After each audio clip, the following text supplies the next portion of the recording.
last time you wanted to learn something new? This is actually a really hot topic right now because of COVID and all over social media. The encouragement to go after something, to start something, to chase something, to try something new, to set a goal and accomplishment. There's books on it. There's all kinds of articles and just different topics of conversation across the board, all about learning something new. Go for it, right? And I totally agree. Bob Goff actually makes a statement about ambitions, and he has a whole study on it, but he makes this statement where he's like, just keep your eyes on your own paper.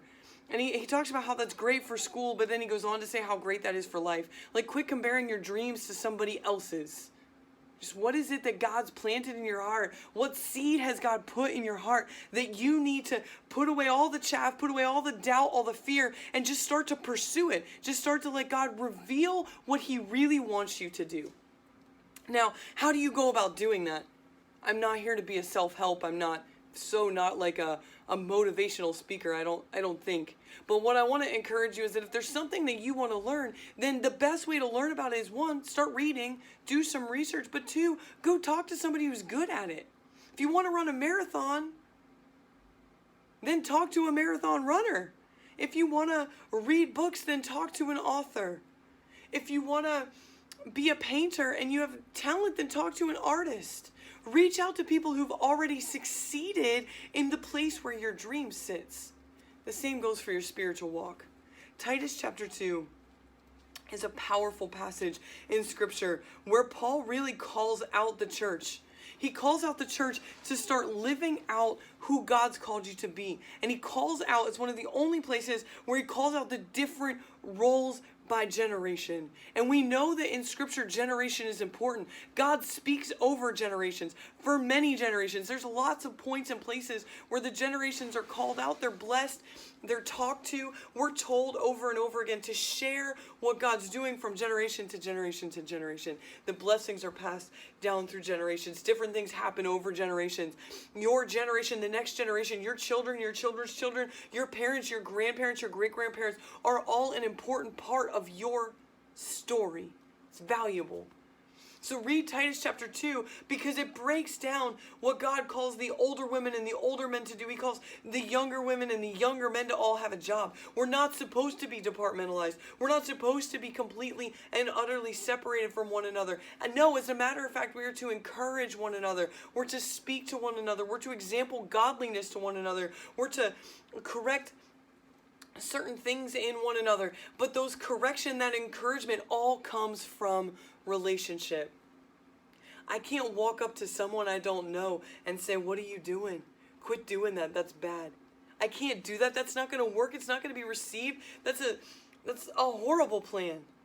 But if I spend time with someone and they know my heart is genuine, they know who I am and that my heart is rooted in Jesus, then if I say, hey, when you're doing that, that's not blessing the Lord, maybe that's not the best way to handle that situation next time, then that might be received differently than the first way. The other thing is that some of the greatest arts are passed from generation to generation.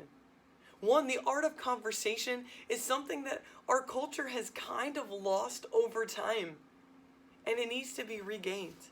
The ability to sit with somebody and have a cup of coffee and not touch your phone. Or look at your watch because it is a phone. Can you do it? When was the last time you did that? When was the last time we called somebody and just said, let's go for coffee just 'cause? So now I take it one step further. When was the last time you called somebody to go for coffee or have them over to your house for lunch and they're not your best friend? They're not in your age group. They might be older, they might be younger, but you just want to connect because you want to hear their story. If you want to be encouraged in your faith, you're struggling, you want to be encouraged, then reach out to somebody who's older than you, who's lived more, who's rooted in Jesus, and let them share with you the goodness of God because your faith will be encouraged. And you'll probably learn something else too. If you're struggling with things like technology, or you want to learn how to can or garden or help work on cars, there's a plethora of things that people are just good at. And you just have to ask them. and they want to share what they know because we love knowledge. Knowledge is power, and we want to share what we know. We want to share what we've learned. And sometimes while you're leaning over a car, working on an engine, some of the greatest conversations can happen in that very moment. You could encourage somebody's faith 20 years older than you, or deepen somebody's faith 15 years younger than you. God has given every one of us a story to share, but the problem is we don't give ourselves, one, we don't give ourselves opportunity to listen, and two, we don't allow somebody the opportunity to share what God's done. And the stories of God sit stagnant in our mind, which is exactly what the enemy wants. Because if he can stop the story of God, then generation to generation will become further and further away from active faith. And we can see it in our everyday. So my question for you today is, who are you going to call to go get coffee with? Who are you going to ask to hear their story? It may take a moment for someone to get started sharing the story of Jesus in their life, but once you get started on Jesus, it's really hard to stop. You might be there for a minute, and it'll be worth every second. So who are you going to ask to get coffee? Who are you going to ask to come over and sit on your front porch? Who are you going to give the opportunity to share the God story that God's put in them? And in turn, let your faith be encouraged, and then share the God story that he's put inside of you and encourage their faith. That is active iron sharpening iron. Don't let us continue to lose the art of conversation. Don't let us continue to shelf the stories of Jesus in our lives. Let us share with one another the goodness of God and what he has delivered and walked us through, how powerful and miraculous he is. And encourage one another's faith, looking for God to continue to work in a powerful way in our lives. I promise you that coffee will be worth it, wholly and completely. And you won't regret the time. Your faith will be encouraged, and you'll be looking forward to the next opportunity that you create to hear God's story in someone's life.